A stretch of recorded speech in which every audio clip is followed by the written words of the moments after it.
Hi guys! So ngayon, samahan niyo naman ako gumawa ng pickled chayote o atsarang sayote. So ang kailangan natin dito is 1 piece sayote, 1 small carrots, 1 red sweet pepper, 150 grams native onion, and 1 tablespoon salt. Sa paggawa naman ng pickling solution, kailangan natin ng 3/4 cup sugar and 1 cup cane vinegar.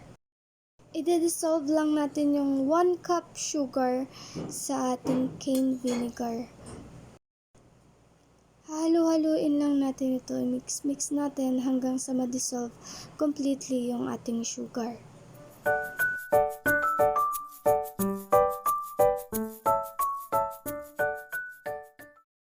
Next naman is maglalagay tayo ng salt sa ating sayote.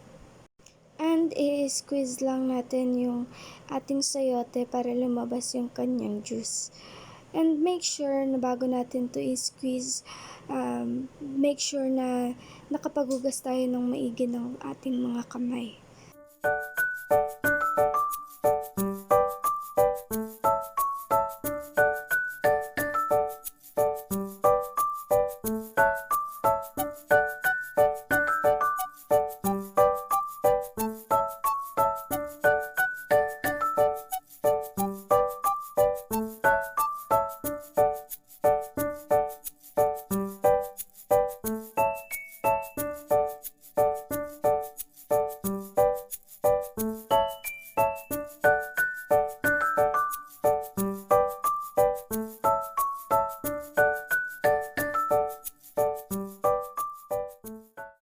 I-squeeze lang natin siya ng i-squeeze at kapag lumabas na yung pinaka-juices niya, pwede na natin to isalin sa ating jar.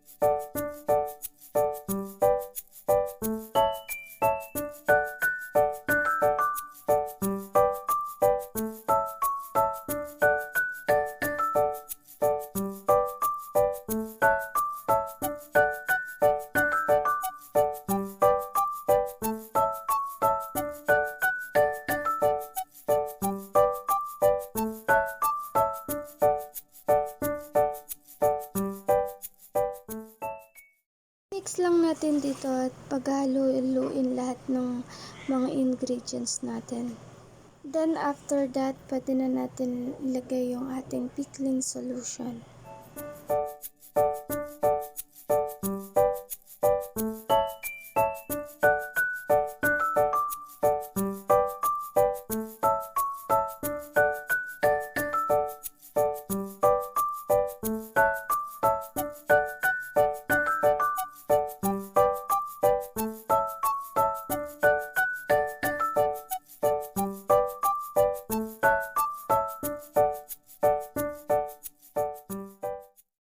Then, isi-seal na natin siya and make sure na nakasarado to ng maigi.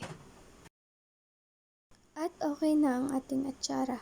So, yun lang guys. Thank you for watching. Bye!